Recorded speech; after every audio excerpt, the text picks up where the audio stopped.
Okay, good afternoon, class. Let's finish talking about video games. So the top seller, I think this is where I left off.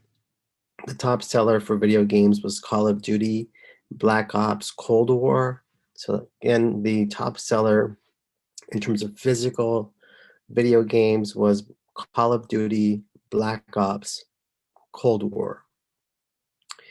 What was the top selling sports game of 2020? I think I provided you with the wrong information. It's not the NBA game. Actually, the correct answer is Madden NFL 2021. So again, the top selling sports game for 2020 is not the NBA. It is Madden NFL 2021. And so as you can see here, obviously casual games like solitaire remains to be the top selling genre of all video games. Action games like Grand Theft Auto is the second most popular in terms of selling. The game that generated the most revenue this past year was Honors of Kings. Honor of Kings generated the most revenue in 2020. Honor of Kings generated $2.4 billion. It's a lot of money.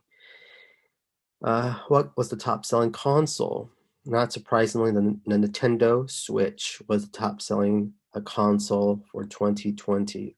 Nintendo Switch. What is the highest grossing franchise in the history of all video games? If you think about video game sales, merchandising, etc., it's Pokemon.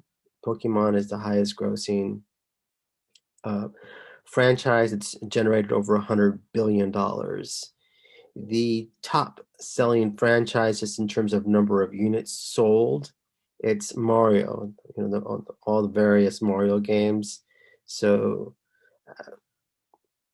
the last count was at about 680 million units that Mario has sold. So again, Mario, top selling franchise, it sold approximately 680 million units. So sales in terms of last year, as you can see, sales in the United States skyrocketed as we were stuck inside. And so as you can see, it went way up in 2020, up to $57 billion. So that, just to kind of give you an idea, that's a 27% increase from 2019. So again, $57 billion was generated in the video game industry, at least here in the United States, a 27% jump from last year. Outside of the United States, the biggest selling country, of course, is China. So China and the United States are by far the two biggest markets when it comes to video games. The region that has the most sales is Asia Pacific.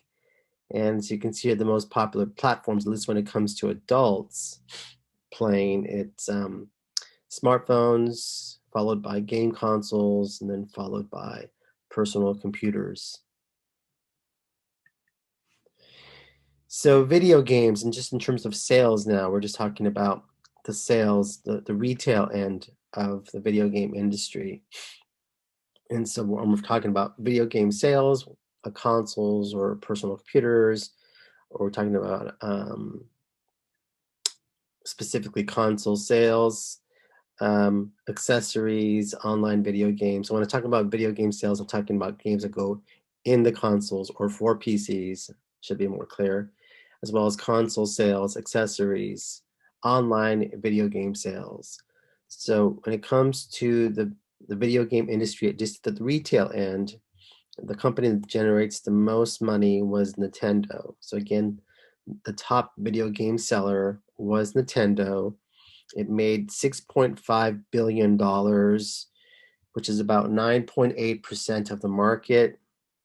It came in slightly ahead of Microsoft. Microsoft also sold $6.5 billion, also had a 9.8% share of the market, but it made a little bit less money than Nintendo. So the market structure within the video game industry is It is a monopolistic competition. So what is the market structure? At least when it comes to the sales end, the retail end of the video game industry, it is a monopolistic competition.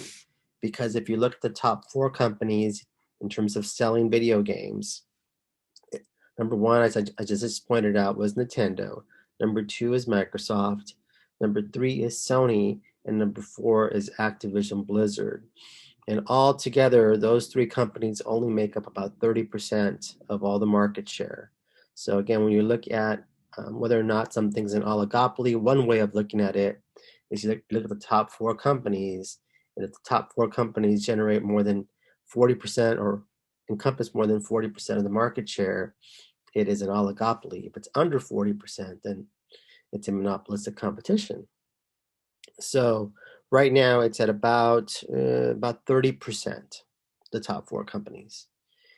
What is the world's largest gaming and social media company? It's actually Tencent. Tencent is the world's largest gaming and social media company. A lot of people who are not within the video game industry or knowledgeable of the video game industry have never heard of Tencent.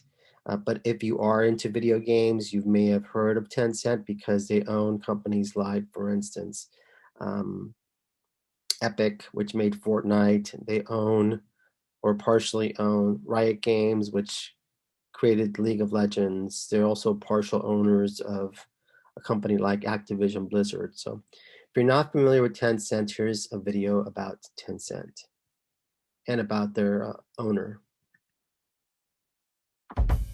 Pony Ma is one of the richest people on the planet, though few in the West have heard of him. He's the CEO and co-founder of Tencent, China's internet colossus. About 1 billion people use Tencent's 2 messaging apps, WeChat and QQ, for everything: texting, shopping, playing games, ordering food, taxis, and more. And that's just the beginning. Based in China's Silicon Valley, Shenzhen, it has businesses in a vast range of industries like gaming, music, news, video, online publishing, and cloud. Outside China, it has stakes in Tesla and Snapchat and financed Hollywood blockbusters. Presiding over a tech empire so huge, Pony Ma is relatively low-key and stays out of the media. 我是一个软件开发人员、工程师出身的这样的一个创业者，所以呢，我的背景也。所以口才不算很擅长。 This is how the shy engineer Ma created one of the most influential tech companies in the world. If we had to compare him with a Western equivalent, Ma's probably most like Facebook's Mark Zuckerberg. This is Lulu Chen, Bloomberg's China technology reporter. Both were thrust into the spotlight at a relatively young age and have had to adjust their vision, personality, and skill sets drastically via turmoils and crises at companies that penetrate every aspect of people's lives. But few signs in Ma's early years suggest that the teenager, with an obsession in astronomy, would become a big fish. So Pony Ma was known as somewhat of a geek among his classmates. He had a reputation for hacking into university computers and locking the hard drives. Even the admins weren't able to unlock them. Ma founded Tencent at the age of 27 with 3 college classmates and a friend. For their first product, they cloned an Israeli-made instant messaging service and adapted it for the Chinese market. 用户开始上来了，包括一进来他没有人聊天，我要陪聊的，你要。 The free QQ messaging service secured 100,000 users by late 1999, but it also required more money to keep it going. In 2000, Tencent almost went bankrupt, but was able to secure $4 million in funding to keep going. But then came the dot-com bust, and money was hard to get. So, in 2004, Ma decided to list Tencent on the Hong Kong Stock Exchange, raising $180 million. To be honest, the IPO wasn't exactly a buzz. It fell below its issuing share price within a month. But Tencent had an even bigger problem. It had developed a reputation as the king of knockoffs, and it couldn't shake the reputation of being a copycat. At one point, its reputation fell so low, it was embroiled in a full-blown media controversy, and peers openly accused and scolded it for violating copyrights. The real breakthrough for Tencent came in January 2011 with the birth of WeChat. WeChat was created in just 2 months. Timing was key. 这是生死攸关的这个生死时速。Ma saw the coming of the mobile internet age, and WeChat was launched just at the moment when smartphone sales in China took off. WeChat now has almost 1 billion monthly active users, 3 times the entire population of the US.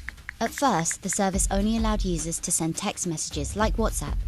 Then it added a voice message function, and then its Moments function, a page resembling Facebook's newsfeed, and it evolved into a social media app.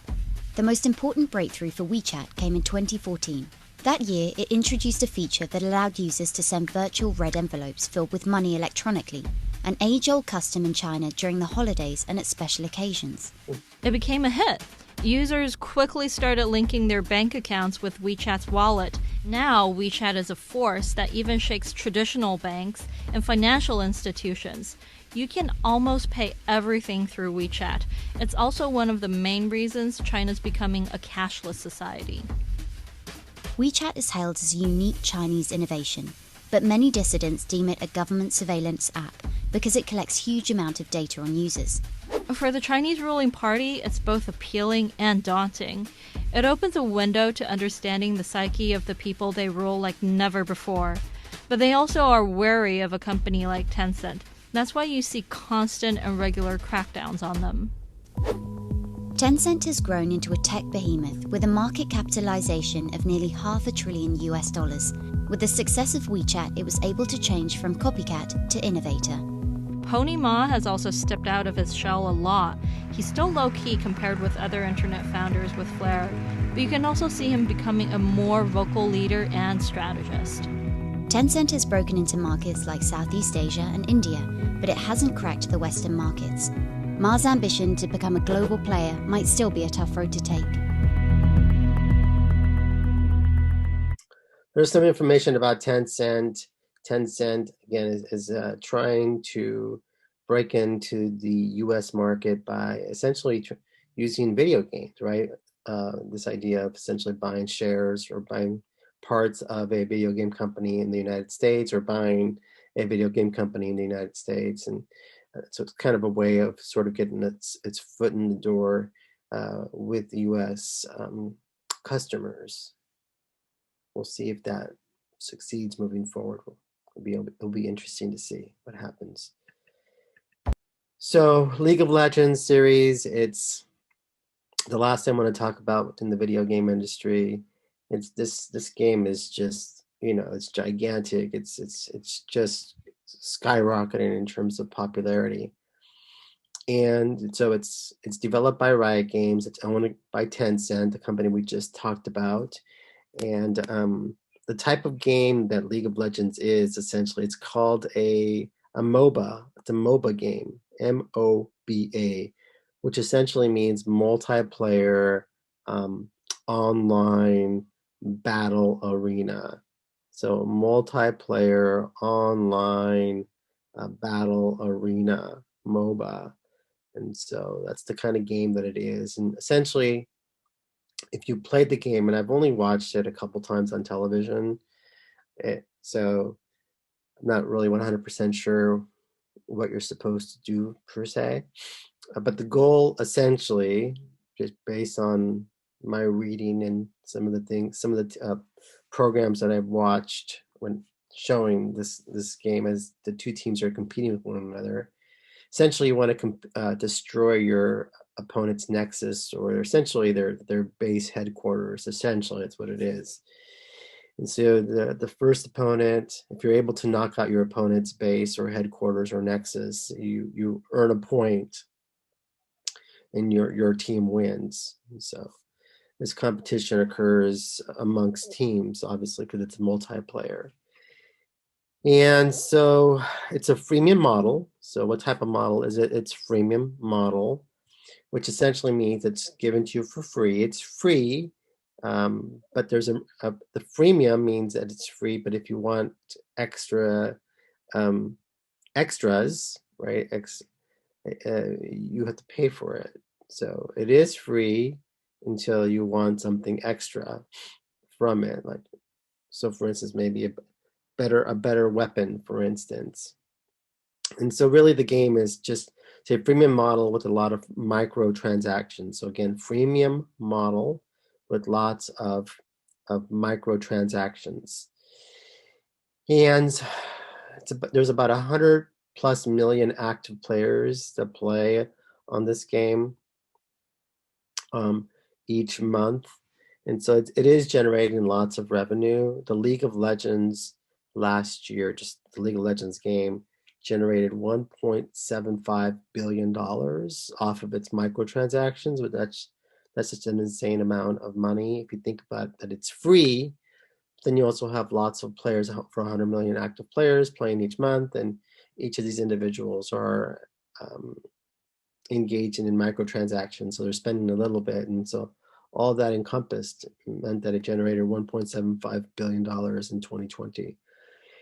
And as you can see here, it has a large streaming footprint, and so you can see the League of Legends as two teams are competing on YouTube or on Twitch.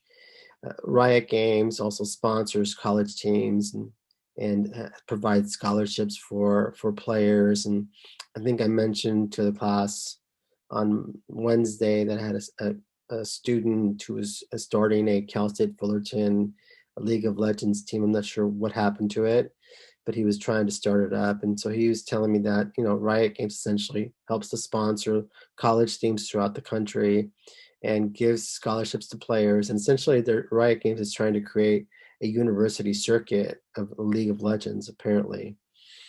Well, I think it's honestly going to be quite successful once it really takes hold. So anyways, the top 24 teams qualify, and the top 24 teams, I talk about this, League of Legends, it's really the last tournament, the year of it. It's the end of season tournament for League of Legends. And so League of Legends has all these professional leagues throughout the world. And so the best 24 teams from all over the world qualify for the play-in rounds. Okay, so again, the top 24 teams qualify for the play-in round. So essentially what ends up happening is that you have 12 teams that automatically qualified for the final tournament. And then you have the other 12 teams that essentially have a playoff. And the 4 final teams in those play-in rounds qualify for the final tournament. So you have 24 teams that qualify for the play-in rounds, and then you have 16 teams that play in the final tournament. And so my understanding, and I have not seen the play-in rounds, I've only seen the final tournament. My understanding is that the final 24 teams qualify for the end of the season tournament, but it's broken up into 12 teams that automatically qualify and make it to the final tournament. And then you have the other 12 teams that play against one another. They eliminate one another until you're down to the final 4 teams. And then those final 4 teams qualify for the final tournament. So the final tournament itself is 16 teams. And so, one more time, the 24 teams qualify either for the play-in or the final tournament. And the final 16 teams, again, qualify for the final tournament. An interesting thing that I think is going on, so the League of Legends players are actually treated like modern athletes. So for instance, the US government does grant visas to League of Legends players, and so some of these players can earn lots of money in League of Legends, and some of these professional players can earn up to $1 million. So it's a lot of money for somebody just to play video games, which is it's pretty cool. So how much does the league charge for a new team? The league itself has been pretty popular in terms of being able to attract people to become owners of teams. So the league charges, it used to charge $10 million to somebody who wanted to own a League of Legends team. Currently, it's gone up to $13 million. So again, how much does the league charge for a new team? It's $13 million. That's how much the owner has to pay. As you can see here, the championship game for 2019 drew an estimated 100 million unique viewers, probably a lot more than that. The prize money was at over $2.5 million for the winning team. I don't believe that the 2020 championship was as popular. So what League of Legends does for its leagues throughout the world is that they have a revenue sharing model between the players and between the teams and between the developer Riot Games. So again, there's a revenue sharing model between the players, the teams, and Riot Games. So the revenue sharing model is looks very similar to, let's say, what the NBA has or the NFL or Major League Baseball. It's very similar to that. There's merchandising all around the game itself in terms of promotional tie-ins. They just created a promotional tie-in with sponsors like Marvel, and they're coming out with a new game called The Wild Rift. So the future for League of Legends, I think, looks certainly bright, at least in terms of the near future. I think the popularity of video games it's going to continue to increase moving forward. So here's a trailer of the Wild Rift.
So again, I believe this was the latest version of the League of Legends game. I believe it's slated to come out late in 2020 or maybe 2021, but it certainly looks interesting. I certainly would be playing video games if I was younger and wasn't married. I think my wife would divorce me if I took up video games as a hobby. But anyways, that concludes my lecture for video games.